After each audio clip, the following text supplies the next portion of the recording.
Congrats ராகுல். CA inter complete பண்ணியிருக்கீங்க. எப்படி ஃபீல் பண்ணுறீங்க? வீட்டில் அப்பா அம்மாக்கெல்லாம் சந்தோஷமா? எல்லாருமே ஹாப்பி தான். நானும் பர்சனலாக ஹாப்பி தான். ஓகே, உங்ககிட்ட பர்சனலாக ஒரு சில கொஸ்டின்ஸ் கேட்கலான்ட்டு இருக்கு. கேட்கலாமா? ஓகே. சிஏ எதுக்காக சூஸ் பண்ணுங்க ராகுல்? நல்ல ப்ரொஃபஷன், டிக்னிட்டியான ப்ரொஃபஷன்.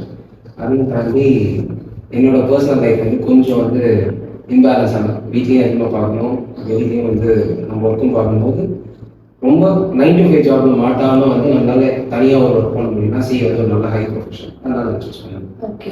ஸ்கூல் காலேஜ்லலாம் வந்து மார்க் பேஸ்டு தான் சிஏ சூஸ் பண்ணுறாங்க, அதெல்லாம் உண்மையா? அப்படின்னு கிடையாது. ஓகே. டாப்பர்ஸே வந்து சிஏ ஃபவுண்டேஷன் வந்தாலும் கம்மியான மார்க்ஸ் தான் ஸ்கோர் பண்ணுவாங்க. இன்டர் வந்தாலும் கம்மியான மார்க்ஸ் தான் ஸ்கோர் பண்ணுவாங்க. ஸ்கூல் மார்க்ஸ் அண்ட் காலேஜ் மார்க்ஸ்லாம் வந்து சிஏக்கும் காம்படிட்டிவ் எக்ஸாமுக்கு சம்மந்தமே கிடையாது. ஓகே. ஆர்டிகல்ஷிப்பும் இன்ஸ்டியூட்டும் ரெண்டுமே சைமல்டேனியஸாக எப்படி மேனேஜ் பண்ணீங்க? அது கிரெடிட்ஸ் எல்லாமே வந்து எங்கள் சாருக்கெலாம் தான் செய்யும். அவங்க வந்து என்னோட ஸ்கெடியூலுக்கு ஏற்ற மாதிரி கிளாஸஸையும் அலோகேட் பண்ணி கொடுத்தாங்க. அதே மாதிரி வந்து எங்கள் வீட்லேயே எனக்கு வந்து அதுக்கேற்ற மாதிரி என்னோட டைமிங் வந்து ரெஸ்பெக்ட் பண்ணாங்க. என்னோட ஆர்டிகல்ஸ் என்னோட ஆஃபீஸ்லேயே எனக்கு அந்த டைமை வந்து அலோகேட் பண்ணி கொடுப்போம். இந்த டைமிங்ஸையும் தாண்டி நான் வந்து என்னோட கமிட்மெண்ட்னு ஒன்று இருக்குல்ல, டெய்லி வந்து காம்படிட்டிவ் தான் பண்ணணும், இதுதான் படிக்கணும், இந்த டைமில் எழுச்சிக்கணும், இந்த டைமில் தான் தூங்கணும் அப்படின்னு வந்து நான் டே நான் ஸ்கெடியூல் பண்ணதுனால என்னால் எல்லாமே கொஞ்சம் ஈஸியாக பண்ணிட்டு சார். Okay okay. நீங்கள் படிக்கிறப்ப நிறைய நெகட்டிவ் டாக்ஸ்லாம் கண்டிப்பாக வந்துருக்கும், அதெல்லாம் எப்படி நீங்கள் ஹேண்டில் பண்ணுங்க? நிறைய வந்துச்சுன்னா நிறையவே வந்துச்சு. ஏன் படிக்கிற, அப்புறம் வந்து ஏன் இப்படி படிக்கிற, நான் சொல்கிற மாதிரி படி, இந்த மாதிரி நிறைய வந்துச்சு. ஒன்று ரெண்டுனா இல்லை. அதாவது சிலருக்கு வந்து நாம் வந்து ஈஸியான பொருளாக மாறிடும். அவங்களோட ஐடியாஸ் எல்லாமே வந்து நம்மகிட்ட தெரிஞ்சுக்கிட்டே இருப்பாங்க. ஆனால் அவங்க சொல்கிறத நம்மளால் மீறவும் முடியாது. அதை கேட்டால் நம்மளால் நம்ம வேலையை பார்க்க முடியாது. அந்த மாதிரியான கெட்டான தண்ணியும் நிறைய மாட்டியிருக்கேன். சில டைமில் ஒவ்வொரு யாருக்கும் ஆயிருக்கிறேன்.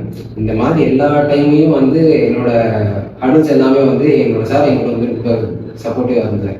நான் எல்லாமே அங்கே போய் ஷேர் பண்ணுவேன். ஷேர் பண்ணோடனே அவர் வந்து எனக்கு கொஞ்சம் நல்லா கிளியரான கிளாரிட்டி கொடுப்பார். இதுதான் இப்படி தான், மற்றவங்க பேசு என் பேசு அப்படின்னு சொல்லி அவங்க எல்லாமே கிளாரிட்டி கொடுக்கும்போது நமக்கு என்ன தேவை நமக்கு தேவையில்லை.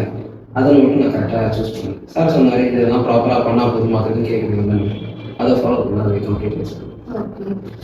சிஏன்ட்டு சூஸ் பண்ணிட்டீங்க, அப்புறம் சர்வேஸ்வரா அகாடமின்ட்டு எப்படி நீங்கள் சூஸ் பண்ணீங்க? எதுக்காக சூஸ் பண்ணீங்க? கடவுளுக்கு தான் முடியும்.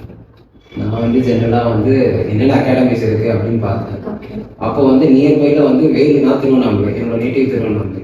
நான் வந்து சென்னை போகலாம், அந்த டைம் கரெக்டாக கோவிட் டைம் வேறு. சென்னை, திருச்சி, பெங்களூர், அப்புறம் வந்து கோயம்புத்தூர், இதெல்லாம் வந்து எனக்கு வந்து கிளாஸஸ் அவைலபிள் இருக்குது, ஆனால் அக்காமடேஷன் இல்லை. சரி இப்போது ரொம்ப டைம் போயிருக்கு, ஆல்ரெடி 1.5 வருஷம் எல்லாமே வேஸ்ட் பண்ணுவோம் லாக்டவுனில்.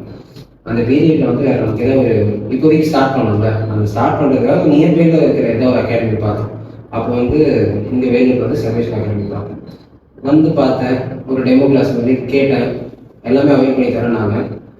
தென் பேசும்போதே நமக்கு அந்த ஒரு இன்ட்ராக்ஷன் நமக்கு தெரியும் இல்லை, ஒரு நமக்கு இங்கே இருந்தால் கரெக்டாக இருக்குன்னு ஒரு ஃபீல் பண்ணல. அந்த கட்ஸை நான் இப்போ பிலீவ் பண்ணி அவ்வளோ மீதியெல்லாம் கடவுள் போயிருக்கு. Okay okay.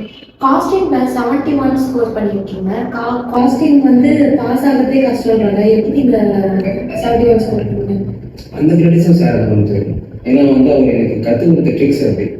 அவர் வந்து ஒரு ஸ்கெடியூலாக எனக்கு கிளாஸஸ் எடுத்தார். எடுத்ததுக்கப்புறம் வந்து எனக்கு அவர் வந்து கேல்குலேட்டர் ட்ரிக்ஸ் ஒன்று இருக்குது. அதில் வந்து ஈஸியாக நம்ம ஒர்க்கிங்ஸ் நிறைய பண்ணாமல் கேல்குலேட்டர் நம்மளுக்கு என்னென்ன இன்ஃபர்மேஷனாக இருக்குது, எவ்வளோ கேல்குலேஷன் பண்ணிடலாம்.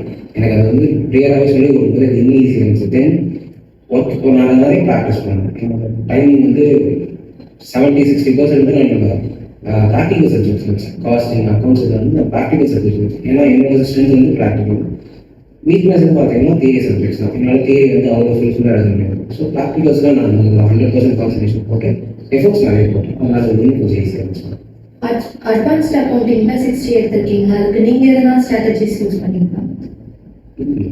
சார் என்ன சொல்றது அவ்வளோ அப்படின்னு சொல்லலாம். அவர் என்ன கேட்டகரி எப்படி படிக்கணும் அப்படின்னு சொல்லணும். நான் இப்போ ஃபுல்லாக படிச்சது மட்டும்தான் நானே சொல்லிருக்கு.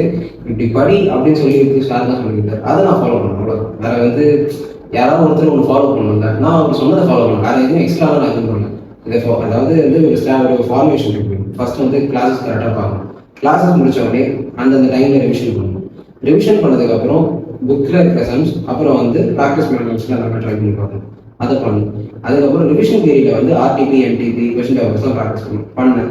எக்ஸாம் எழுதுனேன், அவ்வளோதான். ரிப்பீட்டடாக டெஸ்ட்டுங்கிறதே வந்து இன்ஸ்டியூட் அனுப்பி டெஸ்ட் வச்சோம். அந்த டெஸ்ட் எல்லாமே நான் எழுதுனேன்.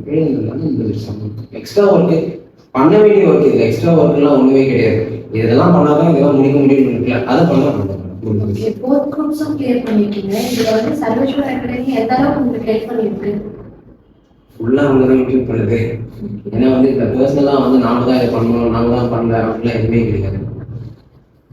நாம தான் தனியாக நிறைய ஸ்பெசிஃபிக்காக பண்ணலாம் அப்படிலாம் எதுவுமே கிடையாது. அது கொஞ்சம் எலாபரேட் பண்ணி சொன்னீங்கன்னா நல்லா இருக்கும். சார் வந்து எந்த அளவுக்கு உங்களுக்கு ஹெல்ப் பண்ணாங்க, எந்த அளவுக்கு ஸ்ட்ராட்டஜிஸ்லாம் கொடுத்தாங்க, ஐடியாஸ் என்னென்ன கொடுத்து உங்களை வந்து மேலே கொண்டு வந்தாங்க அப்படின்னு சொன்னீங்கன்னா கொஞ்சம் நல்லா இருக்கும். அது இனிஷியல் ஸ்டேஜ்லேருந்து அது வந்து இட் இஸ் அ பாண்ட். நான் இப்போ வந்து 21 ஜாயின் ஆனேன். 21 ஜாயின் ஆகி இப்போ 23 தான் என்னோட இதை கம்ப்ளீட் பண்ண கோர்ஸ் கம்ப்ளீட் பண்ண 2 வருஷம் இருக்கு. இந்த 2 வருஷம் ஜேர்னியில் எல்லாமே பார்த்தீங்கன்னா வந்து ஃபர்ஸ்ட் ஆஃப் ஆல் வந்து முதல்ல வந்து கிளாஸஸ் முடிக்கணும்னு இருக்கு. அவர் வந்து எல்லா கிளாஸுமே கான்செப்ட் கிளாரிட்டியாக இருக்கும். நம்ம என்ன ஒரு இப்போ ஒரு கிளாஸ் பார்க்குறோம், அதில் என்ன டீட்டெயில் மேட்டர் எல்லாமே டீட்டெயில்டாக இருக்கும். இது ஒரு வாட்டி பார்த்தா 2வது வாட்டி படித்தா போகுதுன்ற அளவுக்கு கிளாஸஸ் ஃபர்ஸ்ட் எடுத்துருவாங்க. கிளாஸஸ் அவ்வளோ தூரம் கிளாஸ் முடிஞ்சதுக்கப்புறம் வந்து ப்ராப்பராக கிளாஸ் முடிச்சதுக்கப்புறம் சைமல்டேனியஸாக அந்த கொஸ்டின்ஸ் ப்ராக்டிஸ் பண்ணியிருக்கோம். இந்த மாதிரி கொஸ்டின்ஸ் எப்படி வரும்னு ப்ராக்டிஸ் பண்ணியிருக்கோம். அதுக்கப்புறம் வந்து டெஸ்ட்டு நிறைய டெஸ்ட் எழுத ஆரம்பிச்சோம்.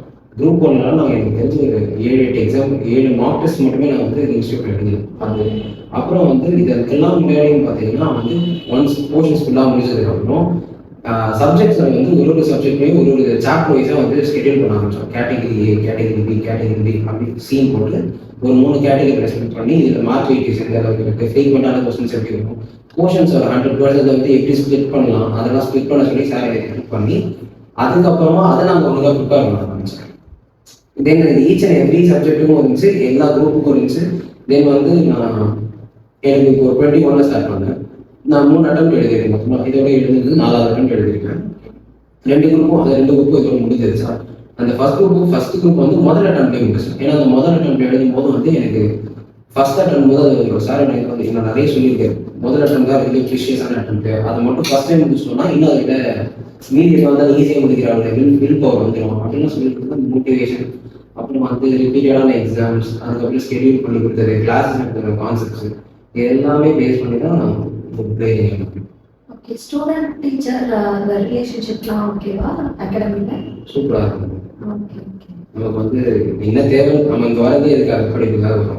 தேவையானது கிடைச்சதா இல்ல நம்ம டவுட்ஸ் கேட்போம். அப்ப அந்த ஃப்ரெண்ட்லி டீச்சிங் அதெல்லாம் கிடைக்குது. நமக்கு வந்து அதுதான் ஃபர்ஸ்ட் வந்து நமக்கு தேவையானது நம்ம கிளாஸஸ், அதுக்கப்புறம் நம்ம டவுட்ஸ் கிளியர் பண்ணணும். அதே மாதிரி வந்து நம்மளை ரெக்யூட்டாக மானிட்டர் பண்ணிட்டே இருக்கிறது, ஒரு கைடன்ஸ் ஒரு ஆள் இருந்துகிட்டே இருக்கணும். இதுதான் 100% டிஃபரன்ஸ்.